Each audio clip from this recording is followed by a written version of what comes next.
The extensive use of internet-enabled technologies requires society to define standards and regulations to combat identity theft, scams, and other internet-based fraud, while helping businesses avoid relationships with people tied to terrorism, money laundering, drug trafficking, among others. KYC is the acronym for Know Your Customer, which are financial guidelines requiring professionals to verify the identity, suitability, and risks involved with maintaining a business relationship. KYC guidelines reside within the broader scope of anti-money laundering, AML, and were initially imposed on the financial services industry to ensure their prospective customers, agents, consultants, and distributors are anti-bribery compliant and are who they claim to be. Nowadays, all business sectors, including nonprofits, must comply with KYC guidelines. Worldwide COVID-19 policy has forced many companies to establish digital and remote KYC verification processes to continue operating despite restrictions in place that otherwise would make customer onboarding impossible. Many leading companies have had KYC processes and partners in place for several years and have already optimized workflows and reduced their customer acquisition costs. Having a long-term KYC partner now is making the difference between successful and failing companies.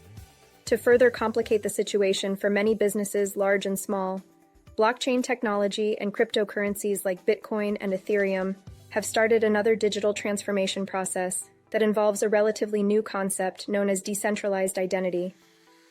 Decentralization refers to how the data is stored and made accessible through the web. The data associated with traditional internet, aka Web 2 technology, is centralized and thus vulnerable to various forms of deception, such as Facebook clandestinely selling customer data for massive profits, or Google steering search results and thus public perception. It also creates continuity issues in the event of data loss caused by disasters, wars, and other events.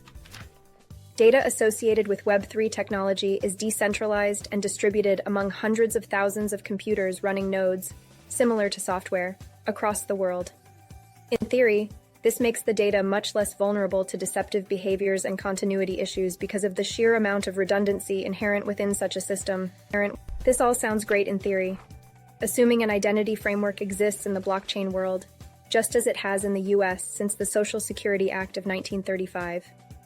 However, in the 13 years since the advent of Bitcoin in 2009, the blockchain world has yet to produce such a framework, and in fact has enabled millions of anonymous cryptocurrency users. KYC is just as important to the blockchain world as it is to users of traditional internet. How does this affect businesses without existing login systems? And just how costly is KYC?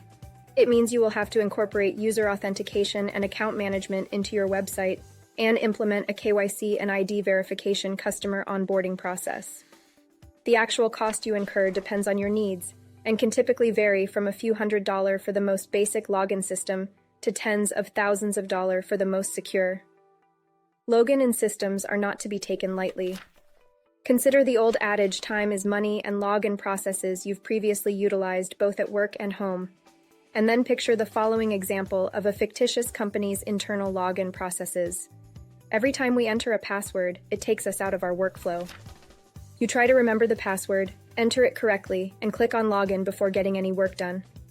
For added security, we add in two-factor authentication and the need to have a smart card, dongle or app on our smartphone ready. Let's assume you're using 3 applications and need 30 seconds per login. That's 1.5 minutes lost per day. However, you aren't the only one in your company. Let's take a small software development company of 40 people, and we lose 1 hour a day. At $100 an hour for a developer and 200 working days, it adds up to $20,000 lost on all those 30-second password routines. Now, add in two-factor authentication via SMS. You enter the username and password and often wait up to 2 minutes for the text message to arrive. 2 minutes and 3 logins result in 6 minutes of wait time. Sticking with the fictitious company, you're already looking at $80,000 wasted per year. Are you ready to start logging in? It's certainly worth considering because if your company deals in B2B sales, your clients will be thinking of time spent logging into your website and/or systems. And if your login processes are inefficient, chances are your clients will start thinking of ways to move away from your offerings, especially now that optimizations across all business sectors will continue at full speed, provided companies have the capital to spend. Yet another recent survey has shown that small and medium-sized companies are decreasing their cybersecurity spend.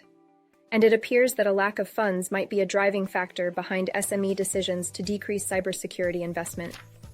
Which begs the question, if SMEs are cutting back on security, how much will they dedicate toward user authentication and KYC? The survey asked SMEs if they believed any business budget cuts would have an impact on how much is invested in cybersecurity for the overall business. 58% of respondents said yes, while only 32% said no.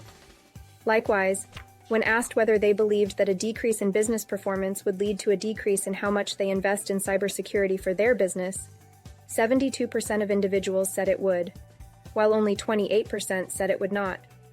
Although many leading companies have optimized KYC-enabled onboarding processes in place, a recent study performed in August 2022 by client onboarding specialist Finergo offers a striking view into the burden KYC represents for many institutions. It found that almost 30% of firms are dedicating between 31% and 40% of their entire compliance budget to meeting their KYC requirements. The survey found that for just one KYC review, more than 50% of companies are spending between $1,500 to $3,000 more. Then 10% of respondents indicated they were spending $3,000, $3,515% were spending $2,500, 3,019% were spending $2,000, 2,520% were spending $1,500, $2,000. The survey also found that over half of financial institutions are spending between 61 and 150 days on KYC reviews for prospective customers, with 8% spending 150 to 210 days. The majority of the time is spent wrangling and analyzing data across multiple systems and cloud service providers. A whopping 90% of those surveyed said labor-intensive KYC impacts their ability to make improved risk decisions. 62% of the original KYCers, financial services industry, are now focused on automating KYC processes. Imagine that.